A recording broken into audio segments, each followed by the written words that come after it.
My name is Michael Rubin. I'm a resident scholar at the American Enterprise Institute and a former Pentagon official. Prime Minister Trudeau, I think, has made a huge mistake. He has made allegations in a manner which he hasn't been able to back.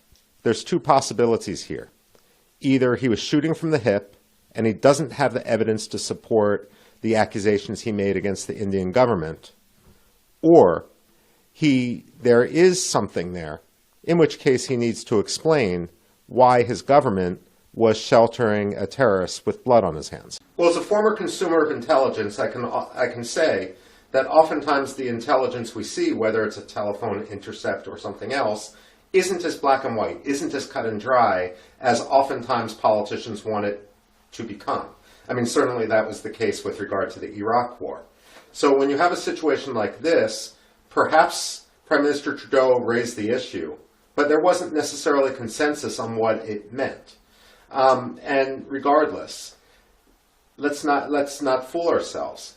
Hardeep Singh Nijjar was not simply a plumber any more than Osama bin Laden was a construction engineer. He had blood on his hands through multiple attacks, and therefore, while Secretary of State Blinken may after the fact say that the United States will always stand against transnational repression, we're actually being hypocritical if Secretary Blinken makes that statement, because after all, what we're talking about isn't transnational repression. We're talking about transnational terrorism, and what the United States did to Qasem Soleimani and what the United States did to Osama bin Laden is really no different than what India is alleged to have done in this case. I'm not sure that the Allies are convinced with Trudeau's theory, or that they interpret the importance of the matter to the same degree that Justin Trudeau does. First of all, let's give one analogy. When Jamal Khashoggi was killed in Istanbul, the Turks were able to provide intelligence support right away, which is why the world rallied around Saudi Arabia in this case. But Justin Trudeau, again, he seemed to have shot from the hip. He hasn't been able to release any definitive intelligence, and as time goes on, it raises the question about whether there's any there. When Justin Trudeau says, "Trust me," no one trusts him in the best of times, all the more so against the backdrop of an election campaign he's presently losing. And so this is the reason why there is such great doubt or caution on the part of the United States and the other Five Eyes community. Well, frankly, there's a much greater danger for Canada than India. If Canada wants to pick a fight, frankly, at this point, it's like an ant picking a fight against an elephant. And the fact of the matter is, India is the world's largest democracy. It's far more important strategically, arguably, than Canada is, especially as concern grows with regard to China and other matters in the Indian Ocean basin and in the Pacific. So first, there's that.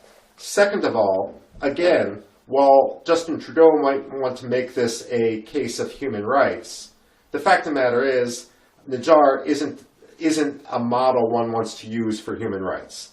Nijjar may have been involved in the assassination of a rival Sikh leader just a year ago. At the same time, he has blood on his hands through multiple attacks. He entered Canada with a fraudulent passport. And the fact of the matter is, this is no Mother Teresa we're talking about. And frankly, many in the United States security community, and I believe actually many in the Canadian security community, probably understand that Justin Trudeau has gone too far. So this isn't a fight he wants to have. I suspect that the United States doesn't want to be pinned in the corner to choose between two friends, but if we have to choose between two friends, increasingly we're going to choose India on this matter, simply because Nijjar was a terrorist, and India is too important, our relationship is too important. Justin Trudeau probably isn't long for the Canadian premiership, and then we can rebuild the relationship after he's gone. Now, Subscribe to One India channel and never miss an update.